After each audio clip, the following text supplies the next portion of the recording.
Okay, great stuff. Hi guys. So this is task 8. Let's sort of conclude this. Um, sorry, let's go with this one. The purple. Okay, so task 8, and this is how this is always going to be. You're going to get a bit of a report for 20 marks to do some analysis of the information that you have in front of you, given the information you have in the written. So let's read through this. It says that you have this business. They make and sell a range of leather gloves. And it says here that the gloves are made by hand in 2 different styles. So we have 2 different styles here, and each from 3 alternative grades of leather. So different grades of leather. And all 6 products are produced in small, medium, and large sizes. So you have 2 different sort of styles, style 1 and style 2, and they have small, medium, and large. Small, medium, and large, which is why we say they have all 6 products.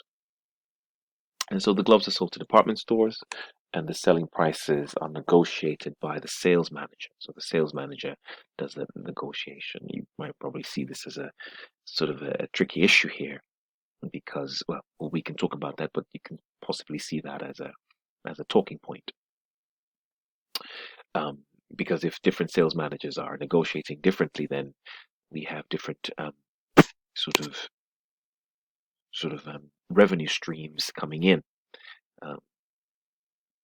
Depending on who the sales manager is. So there doesn't seem to be some kind of standardization, which is a tricky one. You would have thought that for sales you would want something quite standard right across the board. Then the original budget was based on production and sales of 630 pairs. So that was the plan, to make and sell 630 pairs of gloves and showed an operating profit of 183. But what we can see here is that you ended up making 635. So you've made 5,000 extra gloves, and you've made and sold 5,000 extra gloves from your original budget.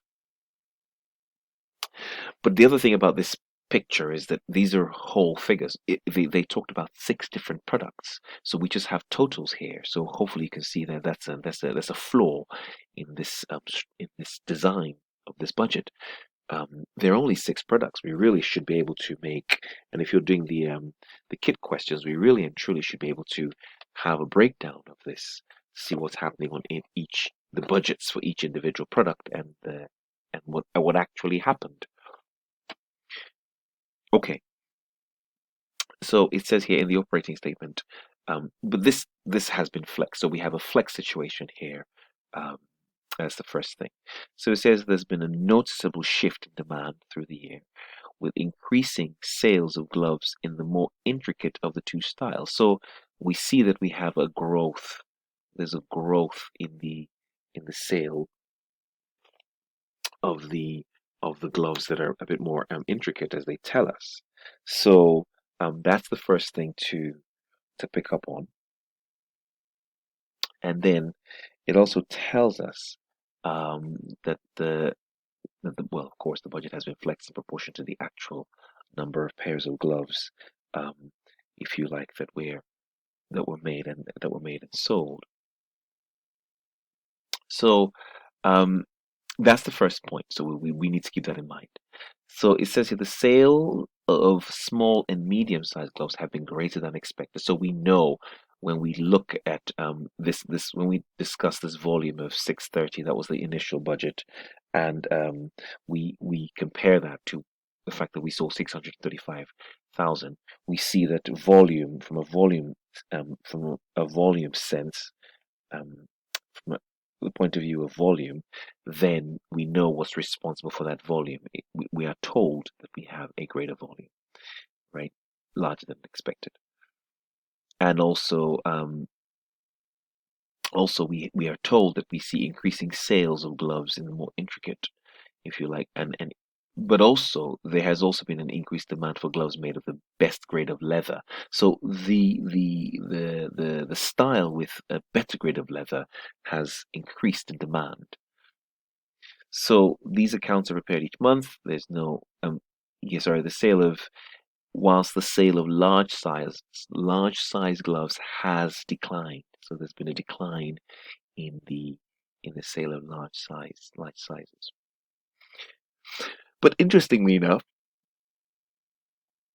chief exec is alarmed by the poor profit performance, and they want you to review things. So we can see. We'll go to what the question is saying, but just looking at this straight away, you can see that overall they have, compared to what they, if on a flex sort of scenario, compare what actually happens, we see that there's actually a fall in operating profit. So that's the first thing. Those are sort of the first things you want to pick up on. As an introduction. So when you answer these questions, you want to have a nice little introduction and just kind of highlight the fact that, listen, I can see that there's been a fall in profit of 74, but you want to do this as a percentage. So 74 divided by the flex budget, because that's the starting point. So 74 over 185 times 100%. Kind of tweaks in at about 40%. So we see a 40% fall in operating profits, despite this apparent sort of increase in volume, if you like. You see, that's the kind of the story we're starting off with, and we then sort of want to investigate how do you still have a fall in profits despite an increase in volume, and then we can now go ahead and break down what's going on.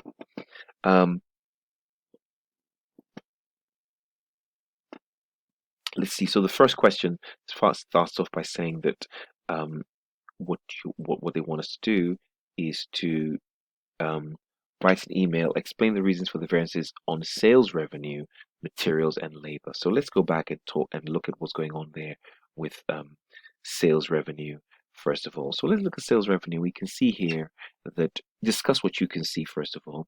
We can see that the flex budget here is 1080, and we see an increase in the sales revenue, and that increase is 31,000. So you should do a percentage change. You sort of say, oh, listen, we can actually see the sales revenue has increased by, so 31 over 1080 times 100%, and we see when you work that out, you get about just under 3%. So say about 2.9%. You can actually see an increase in that revenue.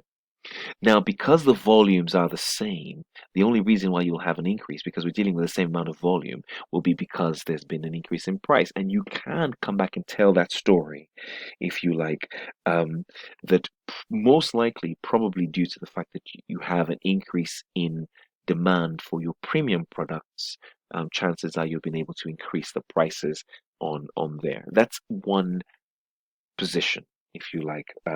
And it is a fair position to take. I mean, you could also allude. The reason why we know that is because it tells us that sales managers are able to negotiate selling prices, and as a result, this would have led to that. I mean, we don't have much more information, but what you then want to go on and discuss is that if we want, on further investigation, to see what's going on, we want to analyze, well, like I say, volume is the same. So really, it's a pricing thing, actually. It's very clear. There's a pricing advantage here, but we want to break down and look at what's happening with the different varieties, the two different brands, and the small, medium, and size, to really see who has driven this. Although we have a strong hint that it's been the brand that's the exquisite, sort of more intricate sized, and the small and medium would have driven this. But to what extent? We want to know to what extent this has happened. That's the first thing on sales. Now, materials, they want us to also look at materials.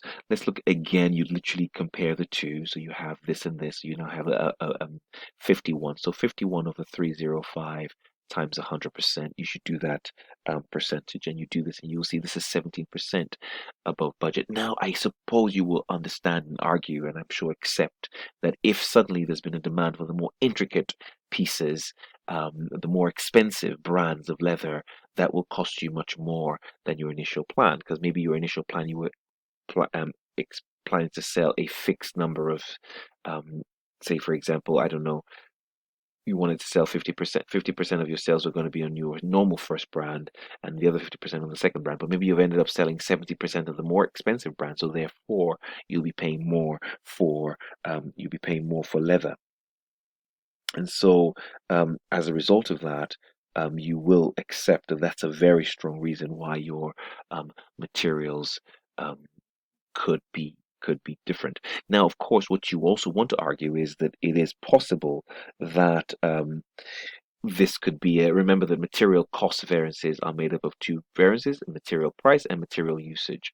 So you want to argue that, listen, if we want to really understand what's going on, we want to fundamentally look at the material cost and material usage to see the breakdown, to see if it has been due to the fact that we've had to buy more expensive leather, or it's just to do with the fact that the usage of this material was not as efficient as it should have been, as it should have been. That's the first point. Let's look at labor, and I suppose we could argue the same thing would apply to labor. So we can start to see the general beginnings of this inflation here with the or should I say the lack of profits with operating profit. But the point here again here is that we have labor, we have a difference of 45. So again, we do exactly the same thing, which is 45 divided by 368, of course, and find that as a percentage. So we see that increase in labor, and most likely again due to the production of these finer leathers with intricate design, because it says that these gloves are handmade. So chances are that you are making much more than you expected. There might be overtime involved because you hadn't planned to bring these people in or to make that many intricate gloves, but now you're dealing with that.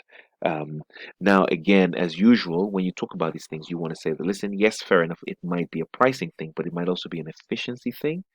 And also, you would want to analyze your labor cost variance um, into the labor efficiency and labor rate. So that's sort of the best way you're going with this in terms of trying to assess in terms of the very first. Let's just go back to that question. This very first question here, where it wants you to explain the reasons of the variances on sales revenue and material volume. So again, like I said, there we have an introduction. That's what you want to do, where you talk about profitability. Yes, general profitability. Then you want to talk about revenue, and of course, this was more to do with price. Then you want to do about materials. Of course, this was more to do with the fact that you're making unique, exquisite, um, more intricate. Intricate is the word I was looking for. Intricate gloves. So intricate gloves, and therefore um, more expensive, but we still need to review the usage and efficiency. And then, of course, labor. And we expect, again, because you're making the intricate gloves, this is likely to need a higher grade of labor over time, of course, as well. And it possibly might just be efficiency as well. So those are your kind of general options. Okay, so part B, the question then goes on to ask information that the sales manager would like to know. Well, I suppose just kind of clicking on this space here, um, I suppose the manager would want to know the cost of making these gloves.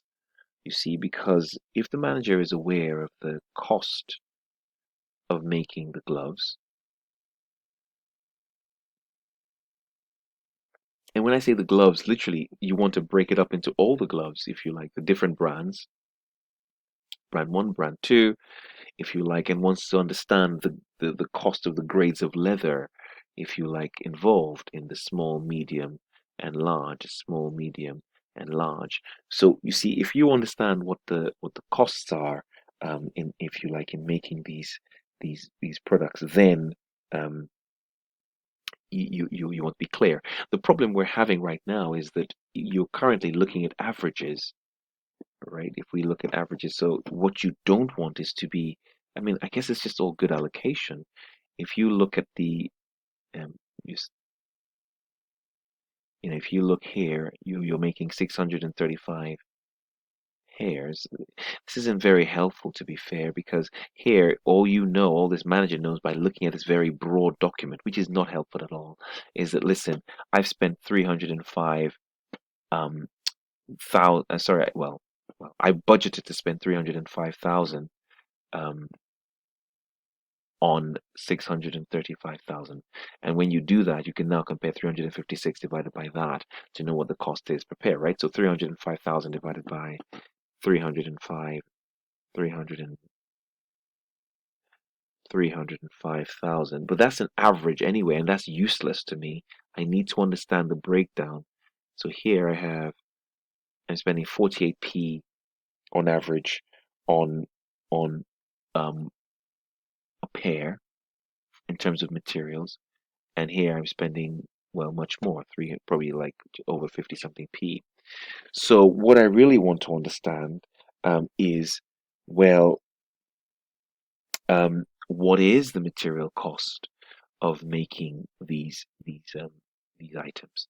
But then, of course, you don't just want to be thinking about materials. You want to be thinking about, of course, labor, because that's direct. So you probably want to find what the group, adding these two together, dividing by that to find what the actual cost is. But the point is, we want a breakdown. What they really want is a breakdown to know the cost of each individual type of glove, and that helps them to set an appropriate markup. So just going back to, you want to know what the cost is of each type of glove to enable you set a fair markup on each type as opposed to working with averages.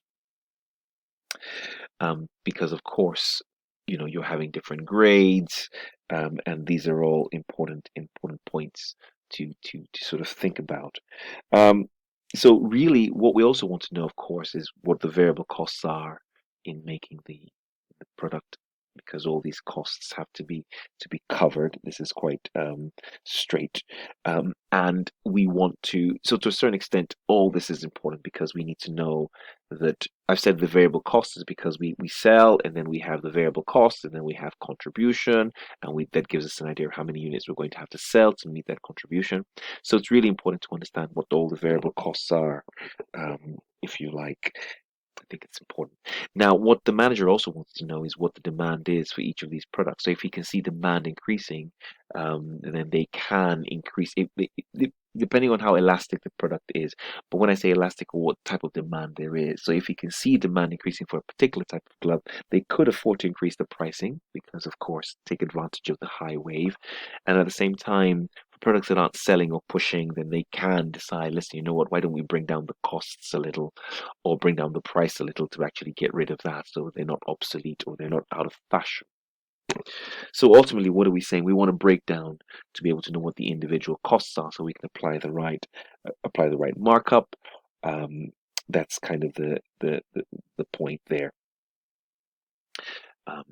Yeah, so we want to know all those variable costs involved. Okay, great. And that's kind of what's going on there. And then finally, we talk about the budgetary control process. Let me just read the actual question. So describe any failings, yes, you would perceive in the budgetary and how we could improve that. So yeah, so interesting here, like I said here, but there were a couple of things I felt that were obvious that we've treated this as though we're talking about one product, sorry, as though we're talking about one product, when we actually have a number of products. And you can see I've already done that here. You have two different styles, and then you have small, medium, and large, and then you have three grades of leather as well. So it's really important to know what's happening for each of these individual sort of streams or strands of costs, if you like, because this way we're better with our variance analysis. That's probably the main thing here that there's a problem with. Also, I think definitely which you are doing, but I think for each of these, you want a standard costing system to enable you actually a standard costing system to actually compare actual with standard. So that's the other important important thing. So if you have a standard costing system, because we don't have one, we just seem to have a general theme, a general theme. So what is important is having the standard costing system for each of these different items that we're selling, and then we can go there. Because of course the good thing about standard costs is that we have these we were able to integrate this, and we have compare with what actually happens alongside, really. um, and this helps us, of course, with the variances, of course, variance analysis and understanding what's going on in each of these strands. I think that's the important um, thing there. Okay, so I think the key point really here is that when we have a diverse range of products, we want to try and split that up into the diverse range and create standard costs for each of these things. And so we can then have some variance analysis. When you have some variance analysis, you can then work on those, basically break down that variance analysis, that cost variance, into the price and to the usage. So the usage of leather, if you like, the price of leather for the different products, and that will definitely inform our process. And also this thing about sales managers negotiating. It might be a good idea, because when you have a standard price for standard price for selling, then to a certain extent we have variance analysis when the managers um, go out there and sell. So we're able to compare to what we believe they should be sold for. So that's important as well for the budgetary control process. Cool, great stuff. I think that's been quite enough. And I think, of course, as usual, you're going to go through the answers, try to build your answers. But again, you want to get into the story and get the theme of what the problems are. Cool, great stuff. And that's task 8.